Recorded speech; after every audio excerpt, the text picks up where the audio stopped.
Nawala si Nobita? Jack! En! Poy! Hali-hali hoy!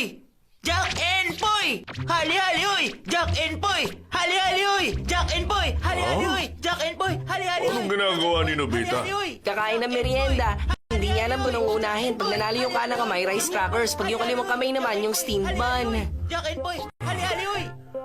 Dapat may pangarap ka sa buhay para alam mo kung anong kinabukasan mo. Kinabukasan? Hindi ko pa po naiisip yun eh. Dapat may pangarap ka na sa buhay para naman hindi ka maliligaw ng landas. Kunwari na lang gusto mo maging teacher, artist, o hindi naman kaya doktor. Wala pa po kasi ako naiisip. Kahit ano okay lang sa akin. Basta masaya ako sa trabahong ginagawa ko, sigurado magiging gwapo ko at yayaman. Kayo, Papa, may pangarap po ba kayo sa buhay? Siyempre meron. Ang papa nyo, pinangarap na maging pintor. Talaga po? Pintor? Bakit, Papa? Ganun ba kayo kagaling magpinta? Aba, siyempre naman. Eto, tingnan nyo. Ano po to? Art album yan. Gawa yan ni Oya. Yung magaling na artist, narinig ko nga siya. Di ba siya yung laging lumalabas sa TV? Kaibigan ko kasi si Oya. Ah! Nangyari ito matagal na panahon ng nakaraan. Pero malay natin, hindi ba? Siguro magiging katulad ko rin siya. Ha? 20 taon na rin ang lumipas mula nung pinaghiwalay ng tadhana ang mga landas namin. Ano pong ibig nung sabihin? Kahit gusto ko maging pintor roon, hindi naman pumayag ang papa ko at hindi niya ako pinag-aaral sa art school. Nung panahong yun, may isang taong nagbigay ng pinansyal na tulong sa akin para makapasok ako sa art school noon. Ha? Maganda po yun. Pagkatapos, Ang sabi niya sa akin, mag-aaral siya sa ibang bansa. France, Italy, hindi na mahalaga yun sa akin. Kahit saan, basta. Tapos ano nangyari? Nagdalawang isip kasi ako at lumagpas na yung pagkakataon.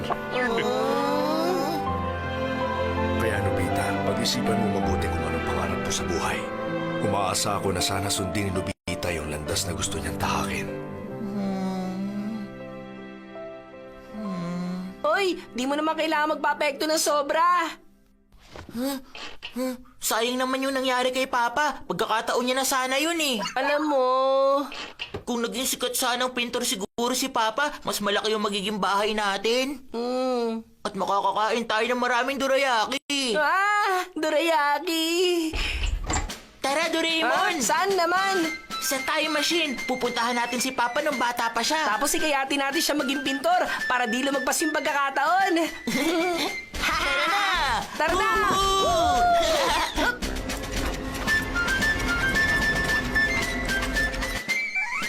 Nandito na tayo. Ito yung bahay bago nila pinaayos. Napansin ko na nalilito talaga si Nobisuke. Hindi na bata si Nobisuke. Hayaan mo siya magpasya sa sarili niyang buhay. Nasaan kaya si Papa? Ay, ang hirap naman ito! Ay, anong gagawin ko? Kailangan ko pa mag-report kay Mr. Kanimitsu ngayong araw. Anong gagawin ko? Pupunta na ba ako doon? O kaya, dito na lang sa bahay? O sige, alam ko na. Pag nanalo yung kanan, pupunta ako. Pag yung kaliwa naman, hindi na. Jack and Poy! Hali-hali hoy! Jack and Poy! Hali-hali hoy! Jack May and Poy! pinagmanahan ka pala. Doraemon, grabe ka naman sa amin. Ay, mukhang wala na akong magagawa. Decision Splinter! Kapag natuso ka ng Decision Splinter, makakapagpasya ka kahit gaano kahirap ang pinagpipilian mo at wala makakapigil sa napagpasyahan mo. Yan mismo, yan ang kailangan ni Papa. Nakakapagod pala.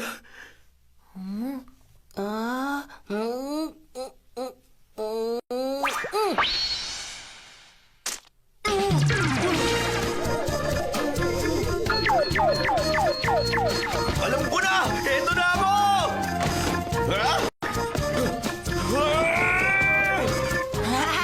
Nagawa na natin. Mukhang papunta na si Papa sa landas ng pagiging pintor! Yay! Gaganda ng kinabukasan natin. Ah! Nasaan si Nobisuke? Nobisuke. Kakaalis lang po niya. Teka.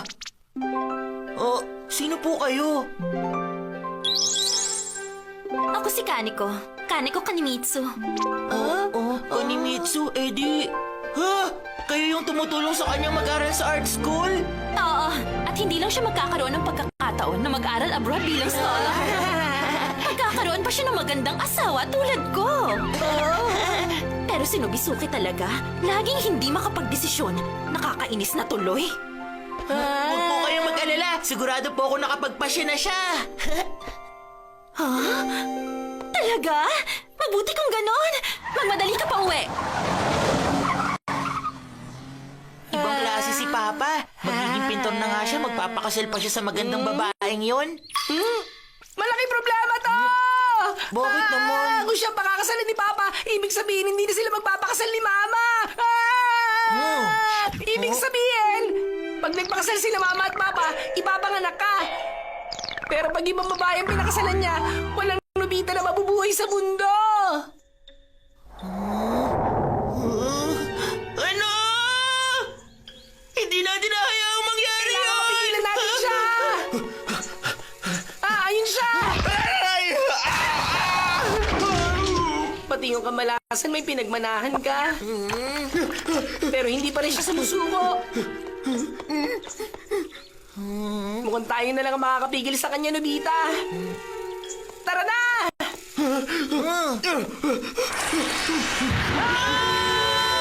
Sandali lang! Sabi ko na nga ba, dahil sa decision splinter, wala makakapigil sa desisyon niya. Eh, di ano na mangyayari sa akin yan, Doraemon? Pag si Papa at si Kaneko ang magkakatuluyan, mawawala ka na lang bigla sa mundo! Gumawa ka ng paraan!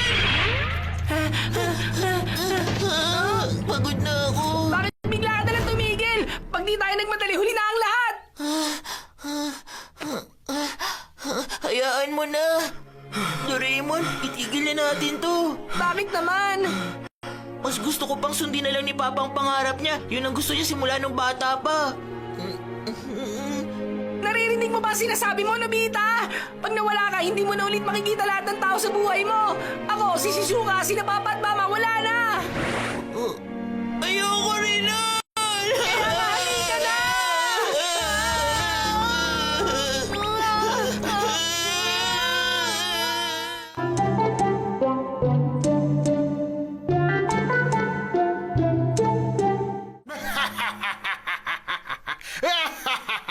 Nung bata ako, pangarap ko rin na maging pintor.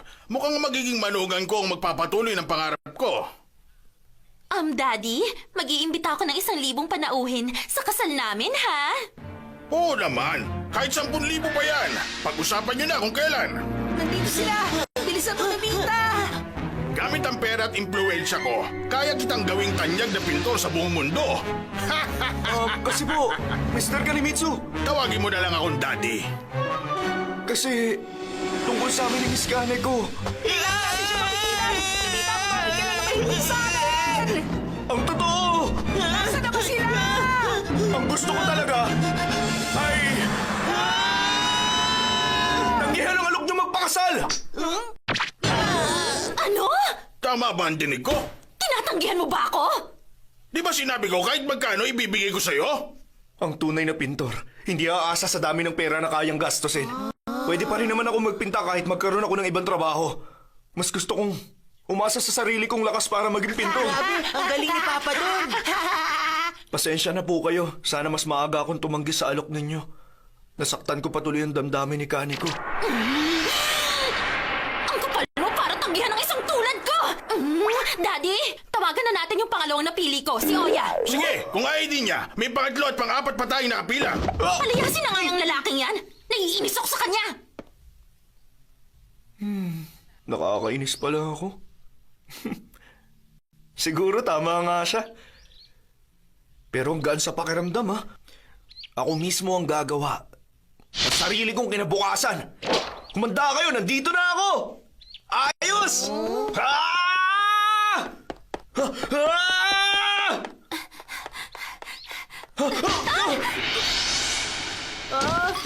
Aray, ang sakit nun. Miss, pasensya ka na. Tumatakbo kasi ako eh. Eto, miss, yung bag mo. Nasaktan ka ba? May sugat ka ba? Wala, ako nga yung dapat humingi ng tawad eh. Yung ticket mo.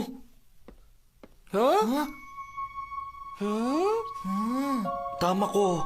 Katawag ka?